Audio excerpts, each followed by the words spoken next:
so amped up to be here right now, man. Like, you know, I've been supporting Desiree like for a very, very long time. Y'all give it up for Des. I'm keeping this going for 9 years. Yeah. Like, you know what I mean? Like, you know, poetry venues come and go, but like, you know, the staples will always be there. And you know, don't ever take that shit for granted, man, because one day that shit is gone and you'll be like, yo, where the fuck do we go now? Like, you know what I mean? And support local arts, man. Like, it's, you know, this is the kind of shit that move people, you know, like all the poets that came up tonight, man, it moves me. And so make sure you continuously check that shit and make sure you continue to support and continue to show your love. And so I'm gonna do this poem and then I'm gonna do a couple more and get out your way. And yeah, so y'all know I'm skinny, right?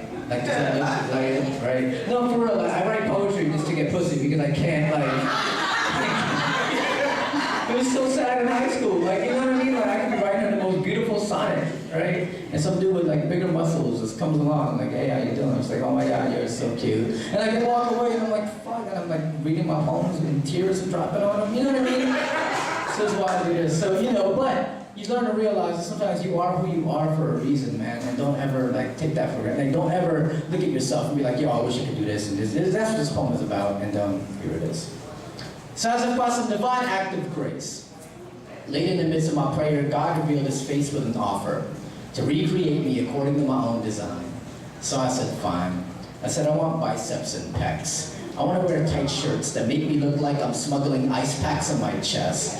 No more lanky legs or bony wrists. I want God to make me rip. Gluteus maximus, my hips. I want butt cheeks bulging out of my pants. Butt cheeks that can clench the back of my jeans and pull them down without using my hands. I want chiseled calves and thunderous thighs. I want women to upgrade their medical insurance because I can't help but snap their necks every time I walk by. Fuck the poetry hustle. I'd rather have muscle, a baritone voice and facial stubble, and I want a bigger penis. But not just a bigger than average penis. Y'all know, like the one I have now? Nah.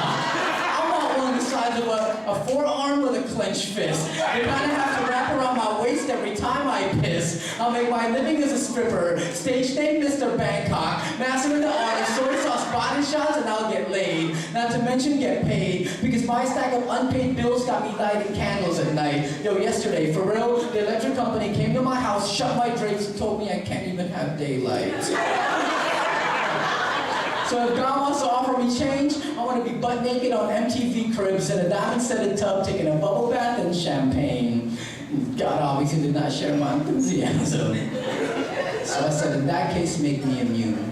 Invincible from a cancer that came too soon. If not that, make me fearless. Unafraid of the monthly blood test that could take me back to where I started. If not that, make me heartless. Because compassion has only led me to the pain of remembrance for those I've ever loved and lost. We are the bearers of the cross, forced to come face to face with our faults. Weary from the weight we strap to our backs, we search for a quick fix to relieve ourselves from the ugliness that consumes us. We feel abandoned. We feel forgotten, as if we're swimming against the current of those who seem to have it all figured out, but still with hopeful voice we shout, praying to be redeemed, if only for a while. They say when life gives us 100 reasons to frown, we give life 1,000 reasons to smile, and I swear I'm counting my blessings. But how do you count your blessings when fingers always seem to fall short of expectations? We are the seekers of salvation. We are the callous knuckles pounding on heaven's door, like a tree growing on the forest floor, stretching its limbs upwards just for a piece of the sun. We are the bent knees on bedroom floors, stretching our arms to the ceiling, hoping our prayers are heard amongst the prayers of millions.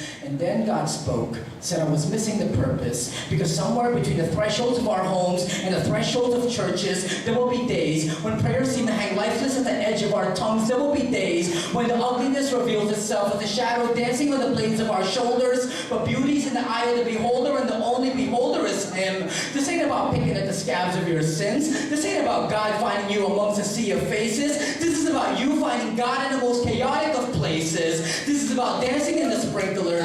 This is about the taste of a candy bar your mother said would ruin your meal. This is about finding ways to heal. This is about having lemons and making some motherfucking cough drops. This is about sipping wine on a mountaintop while guzzling 40s in the sidewalk curb. This is about performing in front of 3,000 or just 3 and still having the same conviction in your words. This is about junior high bike rides to your girlfriend's house. This is about turning 65 and still making out with your spouse. This is about writing poems about someone's laugh. This is about standing naked before a mirror and flexing the muscles you don't have. This is about fighting the good fight. This is about the irony of cancer turning out to save my life. I pull my heart out.